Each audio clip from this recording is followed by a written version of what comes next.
Hello 10th ஸ்வாகட்டி. So இந்த வீடியோவில் நம்ம என்ன பார்க்க போகிறோம் அப்படின்னா, நீங்கள் இவ்வளவு நாள் ஆவலுடன் எதிர்பார்த்து காத்து கொண்டிருந்த 10th ஸ்டாண்டர்ட் பப்ளிக் எக்ஸாமினுடைய அஃபிஷியல் ஆன்சருக்கு எல்லா சப்ஜெக்ட்டுமே வந்து ரிலீஸ் பண்ணியிருக்காங்க. அப்போ ஸ்பெஷலி இந்த வீடியோவில் நம்ம வந்து தமிழ் பார்க்க போகிறோம், சரிங்களா? ஸோ நம்ம வந்து எல்லா கொஸ்டினுக்கான ஆன்சர் லைனாக பார்த்துட்டு வந்துடலாம்ப்பா. ஸோ தமிழுக்கு உங்களுக்கு கிரேஸ் மார்க் இருக்கா இல்லையா அப்படின்னு கேட்டிங்கன்னா, கிரேஸ் மார்க் தமிழுக்கு எதுக்குமே கிடையாது, சரிங்களாப்பா? ஸோ வந்து ஒன் வேர்டு பார்த்தீங்க அப்படின்னா, ஃபஸ்ட்டுக்கு வந்து இன்மையிலும் விருந்து, 2 வந்து நடித்தல் நடிப்பு, 3 வந்து உருவகம், 4 செப்பல், 5 வந்து வலிமை நிலைநாட்டல், 6 சருகும் சண்டும், 7 கருணையின் எலிசபெத்துக்காக, 8 வினைத்தொகை, 9 தமிழர் பண்பாட்டில் வாழை இலைக்கு தனித்த இடமுண்டு, 10 பெற்ற சுதந்திரத்தை பேணி காத்தல், 11 3 நாள், 12 பரிபாடல், 13 உரு அரி உந்துவனி, 14 வந்து அடுக்கு தொடர், 15 கிரந்தையார். ஸோ இது 15ம் கரெக்டாக எழுதிருக்கீங்களா அப்படின்னு சொல்லிட்டு செக் பண்ணிக்கோங்கப்பா. ஸோ 2 மார்க் பொறுத்தளவுக்கு 16 பாருங்களேன். அமருங்கள், வாருங்கள், தண்ணீர் அருந்துங்கள், வருகைக்கு மகிழ்ச்சி, இந்த மாதிரிலாம் நீங்கள் எழுதுனீங்கன்னா ஈச் வேர்டுக்கும் வந்து ஆஃப்னு சொல்லிட்டு 2 மார்க்காக வந்து ஸ்ப்ளிட் பண்ணுறாங்க, சரிங்களா? மேபி நீங்கள் இது எழுதலை அப்படின்னாலும் பொருத்தமான விடை எழுதியிருப்பின் முழு மதிப்பெண் வழங்கலாம்னு சொல்லியிருக்காங்க. ஸோ உங்களுடைய பேப்பர்ஸ்லாம் வந்து தமிழ் டீச்சர்ஸ் தான் கரெக்ஷன் பண்ண போகிறாங்க. ஸோ இதை தாண்டி வந்து நீங்கள் எழுதியிருக்கீங்க அப்படின்னா அது ஆப்டாக இருக்குது அந்த கொஸ்டினுக்கு ஆன்சர் அப்படின்னு பார்த்தீங்கன்னா அவங்க டெஃபினெட்லி வந்து 2 மார்க்ஸ் கொடுப்பாங்க. ஸோ வருத்தப்படாதீங்க. 17வது கொஸ்டின் பாருங்கப்பா. புதிய படைப்புகள் உருவாக எது உதவுகிறது? ஸோ வினாக்கேற்ற விடையில் ஸோ அந்த கொஸ்டினுக்கானது. வந்து உலகமே வறுமையுச்சாலும் கொடுப்பவன் யார் அப்படின்னு சொல்லிட்டு கேள்வி. ஸோ இது 2 எழுதிருந்தீங்க அப்படின்னா 2 மார்க்ஸ் சொல்லியிருக்காங்கப்பா. 18 வந்து பாசவர்னா வெற்றிலை விற்பவர், வாசவர் நறுமண பொருள் விற்பவர், பண்ணின விளைஞர்னா பல வகையான இறைச்சி விற்பவர், உமனர்னா உப்பு விற்பவர், சரியாப்பா? ஸோ இதெல்லாமே எழுதிருக்கீங்கன்னா 1 ஆஃப்னு சொல்லிட்டு 2 மார்க்ஸ் சொல்லியிருக்காங்க. 19 ஒருவராலும் விரும்பப்படாதவர், இந்த லைன் இருந்தாலும் உங்களுக்கு 2 மார்க் கொடுக்க சொல்லியிருக்காங்க. 20 வந்து அறம் கூறும் மன்றங்கள் அரசனின் அறநெறி ஆட்சிக்கு துணை புரிந்தன. ஸோ இந்த 2 கீவேர்டு இருந்தது அப்படின்னா உங்களுக்கு ஃபுல்லாக 1 சொல்லிட்டு 2 மார்க்ஸ் கொடுக்க சொல்லியிருக்காங்கப்பா. ஸோ 21 வந்து கட்டாய வினா, எஸ்பெஷலி திருக்குறள். பொருளல்லவரை பொருளாக செய்யும் பொருளல்லதில்லை பொருள், கரெக்டாக எழுதிருக்கீங்களா? அந்த அடி பிறலாமல் கரெக்டாக எழுதிருக்கீங்களான்னு சொல்லிட்டு கொஞ்சம் பார்த்துக்குங்க, சரிங்களாப்பா? அடுத்து 5 மார்க் பொறுத்தளவுக்கு 22 வந்து அரியாவினா ஐயாவினா, இது எழுதினாலே 2 மார்க். 23 வந்து ஊட்டமிகு உணவு உண்டவர், நீண்ட வாழ்நாள் பெற்றார். வந்து பொது அறிவு நூல்களை தேடி படித்தவர், போட்டித் தேர்வில் வென்றார். ஸோ இது 2மே எழுதிருந்தீங்க அப்படின்னா 2 மார்க்ஸ் கொடுக்க சொல்லியிருக்காங்கப்பா. ஸோ அதுக்கப்புறம் பகுபத உறுப்பிலக்கணம். கிளர்ந்தவை எப்படி பிரிக்கிறாங்கன்னு பாருங்கள். கிளர் கூட்டல் இத்து, இந்து கூட்டல் இத்து கூட்டல் ஆ. ஸோ நம்ம கிளர் பகுதின்னு எழுதுவோம். இத்து வந்து சந்தி, இத்து இந்து வந்ததுனால விகாரமாக மாறுது, இத்து வந்து இறந்த கால இடைநிலை, வந்து பெயரச்ச விகுதி. ஸோ இதெல்லாமே கரெக்டாக எழுதிருக்கீங்களா பாருங்கள். மேலே அந்த கூட்டல் போட்டு பிரிக்கிறதுக்கு 1 மார்க்கு, தனித்தனியாக பகுதி சந்தின்னு பிரிக்கிறதுக்கு 1 மார்க்கு, சேர்த்து 2 மார்க் சொல்லியிருக்காங்க. 25வது பாருங்கப்பா. செவ்விலக்கியம், அதே மாதிரி சின்னம், சரிங்களாப்பா? கீழே இருக்கிறது வந்து செவி மாற்றுத்திறனாளிகளுக்கான மாற்று வினா, அது வந்து தங்கும் தயங்கும். ஸோ அது வந்து மாற்றுத்திறனாளிகளுக்கான கேள்வி. 26 பாருங்கப்பா. கண்ணும் கருத்தும் வந்து பொருத்தமான விடை எழுதிருந்தீங்கனாலே உங்களுக்கு ஃபுல் மார்க் கொடுத்துருவாங்க. அவங்க கொடுத்துருக்க ஆன்சருக்கு என்னன்னு பார்த்தீங்கன்னா, பெற்றோர் குழந்தைகளை கண்ணும் கருத்துமாக பாதுகாத்தனர் அப்படின்னு சொல்லியிருக்காங்க. அள்ளி இறைத்தல்னா பணத்தை அள்ளி இறைத்தல் கூடாது அப்படின்னு சொல்லியிருக்காங்க. நீங்கள் பொருத்தமாக எழுதிருந்தீங்கனாலும் ஓகே, இதே எழுதியிருந்தாலும் சூப்பர்ப்பா. ஸோ அது பாருங்கள். 27 முதல்நிலை தீவகம், அதாவது தீவக அணி எத்தனை வகைப்படும் சொல்லி கேட்டிருந்தாங்கல்ல. ஸோ அதுக்கான விடை வந்து முதல்நிலை தீவகம், இடைநிலை தீவகம், கடைநிலை தீவகம் என 3 வகைப்படும். இந்த லைன் நீங்கள் எழுதிருந்தீங்கனாலே 2 மார்க் கொடுக்க சொல்லியிருக்காங்கப்பா. அடுத்து 28 வந்து அந்த கீழே வந்து நிறைய ஆப்ஷன்ஸ் கொடுத்துட்டு எது கரெக்டானதுன்னு கேட்டிருந்தாங்களப்பா. அந்த கேள்விக்கு விண்மீன் காடு, சரிங்களாப்பா? அப்படியே நம்ம வந்து 3 மார்க்ஸ்க்கு போயிட்டோம் அப்படின்னு பார்த்தீங்கன்னா, எதிர்கால தொழில்நுட்பம் வந்து கீவேர்டு எது இருந்தால் 1 மார்க் கொடுக்க சொல்லியிருக்காங்க பாருப்பா. திறன்பேசிகளில் இயங்கும் உதவும் மென்பொருள் நம்முடன் உரையாடி உதவி செய்யும். ஸோ இந்த மாதிரி லைன் நீங்கள் எழுதிருந்தீங்கன்னா டெஃபினட்டாக 1 மார்க் கொடுத்துருவாங்கப்பா. செகண்ட் வந்து மனிதர்கள் செய்ய இயலாத செயல்களை செய்ய முடியும், இதுக்கு வந்து 1 மார்க் கொடுக்க சொல்லியிருக்காங்க. மனித இனத்தை தீங்குகளிலிருந்து காப்பாற்றும், இந்த 3 கீவேர்டு இருந்தால் உங்களுக்கு சொல்லையா 3 மார்க் போட்டுருவாங்க. ஒருவேளை இது எழுதாமல் நீங்கள் பொருத்தமான விடை எழுதிருந்தீங்கனாலும் உங்களுக்கு மார்க் கொடுக்க சொல்லியிருக்காங்க, கவலைப்படாதீங்கப்பா. அதே மாதிரி மாப்போசி பற்றி எழுதியிருக்காங்கல்லப்பா. அதில் வந்து மாப்போசி வந்து சிலம்பு அல்லது சிலப்பதிகாரம்னு கூட நீங்கள் எழுதியிருக்கலாம். வந்து சிலப்பதிகாரம், திருக்குறள், கம்பராமாயணம் இவற்றுள் எவையேனும் 2 நூல்கள் எழுதியிருப்பின் மதிப்பெண் வழங்கலாம். அதாவது சிலப்பதிகாரம், திருக்குறள், கம்பராமாயணம் இதில் நீங்கள் 2 தான் எழுதியிருக்கீங்க, 1 மிஸ் பண்ணிட்டீங்கனாலும் கவலை வேண்டாம், அதுக்கு வந்து ஃபுல் மார்க் கொடுக்க சொல்லியிருக்காங்க, சரிங்களா? 31வது பாருங்கப்பா. 31 வந்து சோலைக்காற்று மின்விசிறி பேச்சு கொண்ட அந்த உரைநடையா, அதாவது உரையாடல்னு சொல்லுவாங்கல்லப்பா. ஸோ அந்த கேள்வி தான். அதுக்கு வந்து சோலைக்காற்று வணக்கம் நண்பா, மின்விசிறி காற்று வணக்கம் தோழா, சோலைக்காற்று நலமா, மின்விசிறி நலம், சோலைக்காற்று மக்கள் உன்னை விரும்புகிறார்கள், மின்விசிறி காற்று மின்சாரம் இல்லை என்றால் நான் இல்லை. ஸோ இது மாதிரி பொருத்தமான விடை எழுதியிருக்கீங்க அப்படின்னாலும் உங்களுக்கு ஃபுல் மார்க் கொடுக்கலான்னு சொல்லியிருக்காங்க. சரிங்களாப்பா. அடுத்து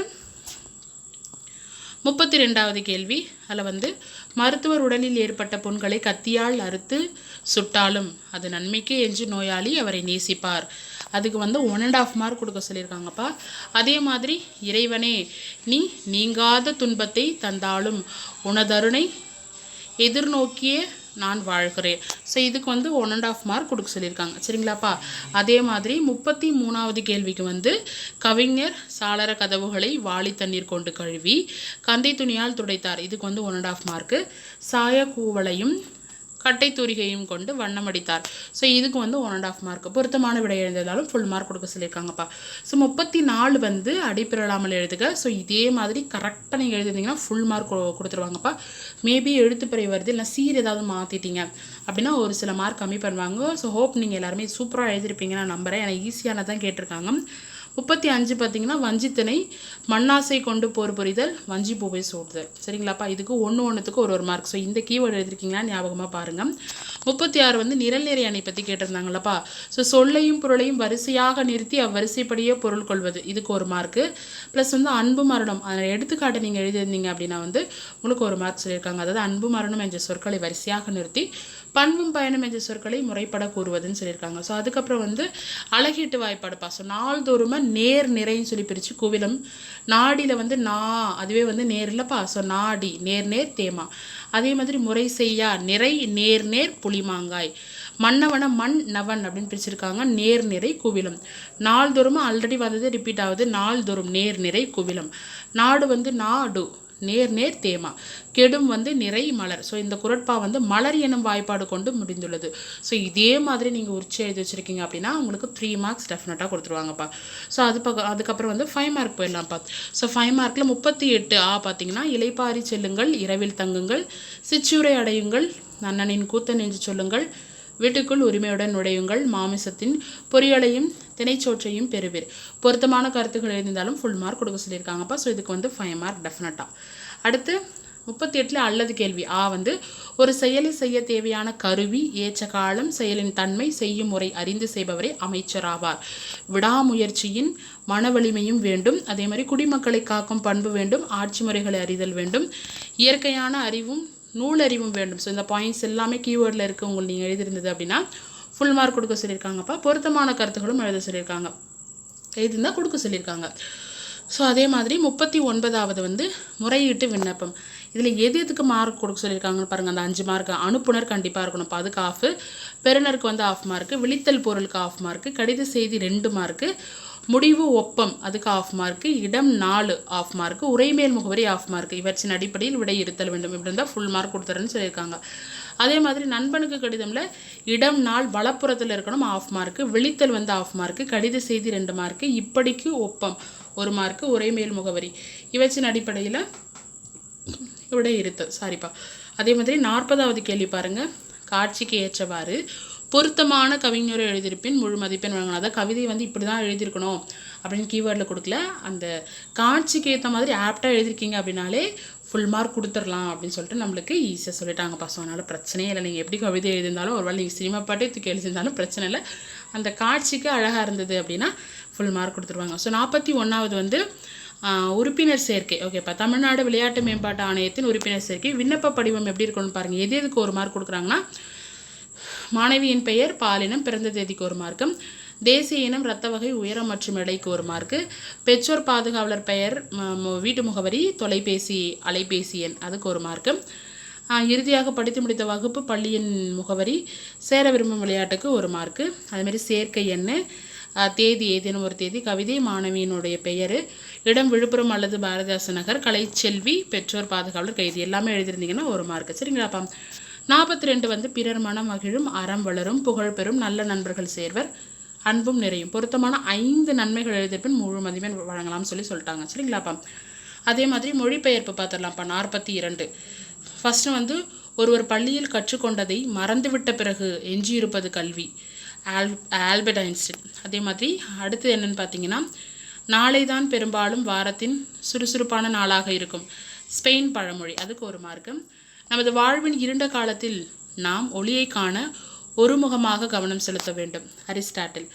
4வது வந்து வெற்றி என்பது இறுதியானது அன்று, தோல்வி என்பது அழிவும் அன்று, தொடர்ந்து நம்பிக்கையுடன் செயலாற்றுவதே முக்கியமான ஒன்று.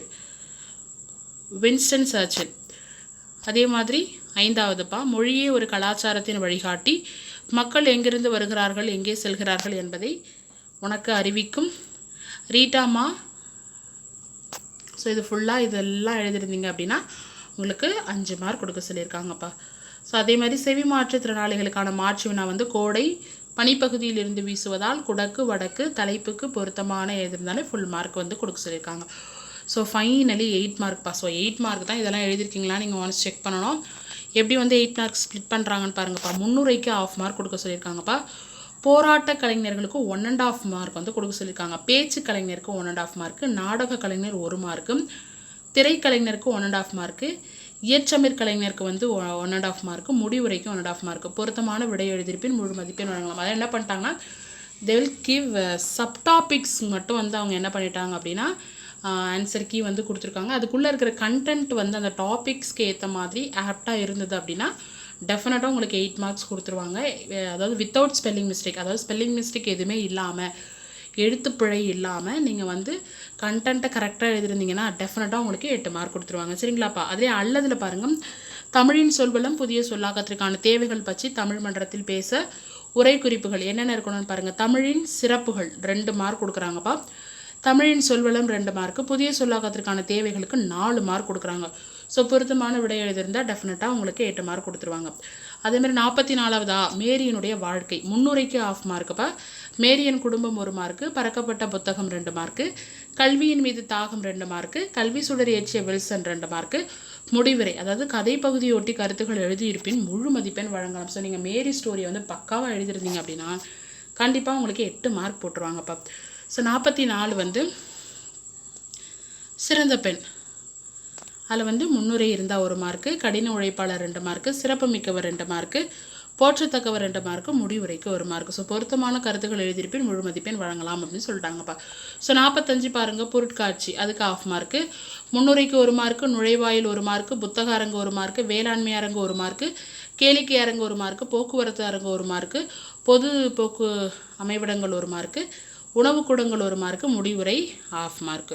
ஸோ உட்தலைப்புகளின் கீழ் பொருத்தமான கருத்துகள் எழுதியிருப்பின் முழு மதிப்பெண் வழங்கலாம். அதாவது சப்டாபிக்ஸ்க்கு வந்து ஆப்டான நீங்கள் ஆன்சர் எழுதியிருந்தீங்க அப்படின்னா ஃபுல் மார்க் கொடுக்கலாம் அப்படின்னு சொல்லியிருக்காங்கப்பா. ஸோ கடைசியாக வந்து விண்வெளியும் கல்பனா சாவ்லாவும் டாபிக் என்னென்ன இருக்கணும் பாருங்கள். முன்னுரை 1/2 மார்க்கு, அவங்களுடைய பிறப்பு 1.5 மார்க்கு, கல்வி 1.5 மார்க்கு, விண்வெளி ஆர்வம் 2 மார்க்கு, சாதனைகள் 2 மார்க்கு, முடிவுரை 1/2 மார்க்கு. ஸோ இது நீங்கள் எல்லாமே வந்து எழுதிட்டு, இப்போ சொல்லியிருக்க எல்லா கீவேர்ட்ஸுமே எழுதிட்டு, எந்த வித அதாவது எழுத்துப்பிழை எதுவுமே இல்லை அப்படின்னா கண்டிப்பாக நீங்கள் சென்டம் எடுக்கிறதுக்கு அதிகமான வாய்ப்பு இருக்குது. ஸோ நீங்கள் ஆன்சர் கீ பார்த்த உடனே உங்களுக்கு வந்து எவ்வளோ மார்க் வரும் அப்படின்ற ஒரு கெஸ்ஸிங் இருக்குது அப்படின்றத மறக்காமல் கமெண்ட் பாக்ஸில் பதிவு பண்ணுங்கள். இது உங்களுடைய 10th ஃப்ரெண்ட்ஸ் எல்லாருக்கும் ஷேர் பண்ணி ஹெல்ப் பண்ணுங்கள். இந்த மாதிரி கமெண்ட் நம்ம சேனலை சப்ஸ்கிரைப் பண்ணுங்கள். Tata bye bye, take care.